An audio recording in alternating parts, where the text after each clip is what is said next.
हाँ, सिर्फ झूठे वादे करना आपको अगर आता है तो आप पॉलिटिक्स में आओ। आपको दुनिया को सिर्फ बेवकूफ़ बनाना है तो आप आओ। हम लोगों ने सिर्फ ईमानदारी से अपने जीवन को लेकर चला है और हमेशा से हमने ईमानदार एक ज़िम्मेदार और ईमानदार दोनों चीज़ें हमारे अंदर थी, शायद तभी हम यहाँ तक पहुँचे।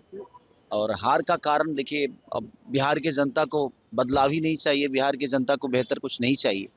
तो उसके लिए ज़िम्मेदार कोई नेता नहीं हो सकता, वो आरजेडी नहीं हो सकता।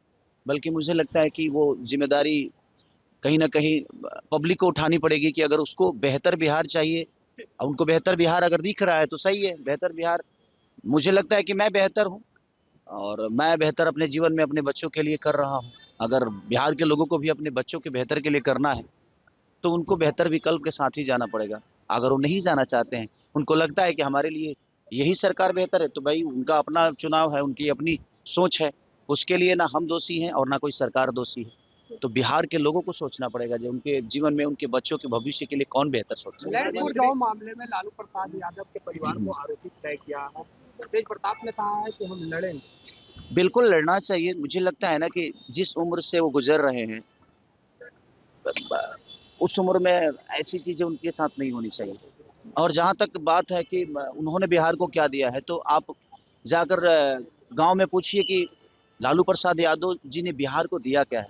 जो अधिकार हमें बोलने के लिए, खटिया पे बैठने के लिए, हमें अपनी आवाज़ बुलंद करके कुछ कहने के लिए जो उन्होंने दिया है आवाज़, जो छोटे वर्ग के लोग थे उनको जो आवाज़ उन्होंने दी है, मुझे नहीं लगता कि अगर वैसा नेता हमारे बीच में नहीं होता तो शायद हम आज भी किसी न किसी दबाव में जी रहे होते। पर खेसारी जी जो आरोप लगे हैं तो क्या उसे आप बेबुनियाद भी मान रहे हैं? सच पूछिए ना तो आरोप लगाना ना, अगर आपके पास पावर है ना भैया, तो आप कभी भी किसी पे आरोप लगा सकते हो। कितना आदमी चीज़ों को, हर चीज़ वैध भी अवैध हो जाता है जब आपके पास सरकार नहीं होती है, तो आपकी चीज़ है। मुख्यमंत्री नीतीश कुमार जी को लेकर के भारत रत्न देने की मांग उठी है। बिल्कुल, बिल्कुल। बिल्कुल मिलना चाहिए भाई, अगर उनके पार्टी ने उठाया है, पब्लिक ने नहीं उठाया, तो उनकी अपनी पार्टी है, वो तो उठाएँगे ही कि उनको ये सम्मान मिले, वो सम्मान। और भगवान करे, मैं भी चाहता हूँ कि भाई हमारे अपने जो हैं, नीतीश चाचा हम सबके गार्जियन हैं। हमें गर्व की बात होगी कि अगर उनको भारत रत्न मिलता है तो, और अच्छी बात है। लाल यादव निरहुआ ने कहा कि खेसारी लाल यादव बीजेपी के लायक है ही नहीं। उसकी मानसिकता को इसी पर सोच लीजिए कि वो कहता है कि कोई अपराधी है तो उसका भी तो परिवार है। नहीं, मैं किस देखिए है क्या ना कि वो लोग पूरी बात सुनते नहीं, व्हाट्सएप देख के और लोग डिसाइड करते हैं। मैं बीजेपी के लायक हूँ नहीं कि हूँ, ये वो डिसाइड नहीं कर सकते और उनको पता भी नहीं होगा कि कितने ऑफर खेसारी लाल यादव को बीजेपी से आया होगा, और उनसे पूछ के, क्योंकि वो पार्टी के ऐसा तो नहीं कि वो अध्यक्ष हैं, उनसे पूछ के तो कुछ होता नहीं है, बट कहीं ना कहीं अरे नहीं भाई यार, नहीं नहीं, मैं कोई ज्वाइन करना नहीं चाहता यार। मैं क्या बोला कि सच बोलने वाले कभी भी सफल नहीं हो सकते नेता नगरी में। जो झूठ बोलता है, जिनको झूठे वादे करनी है, जो झूठे वादों के साथ जीवन को चलाना चाहते हैं, वो मुझे लगता है कि राजनीति के लिए सही।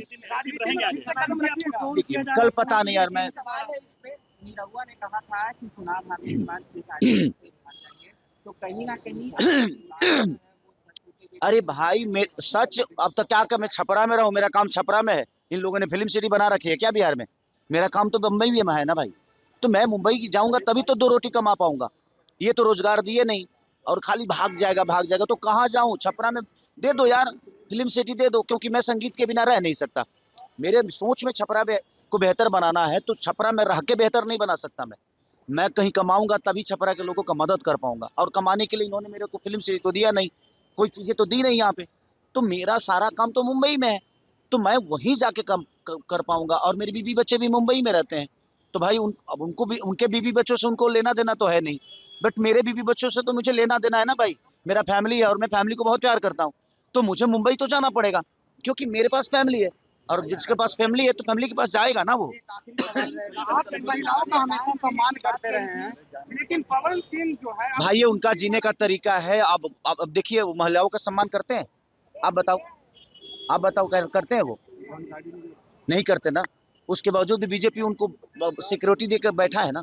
तो ये उनका विषय है भाई, वो उनकी जिंदगी है, उनकी पार्टी है, उसमें मेरा कोई लेना देना नहीं है। वो भाई अपने हिसाब से जीते हैं, उनका अपना जीने का तरीका है।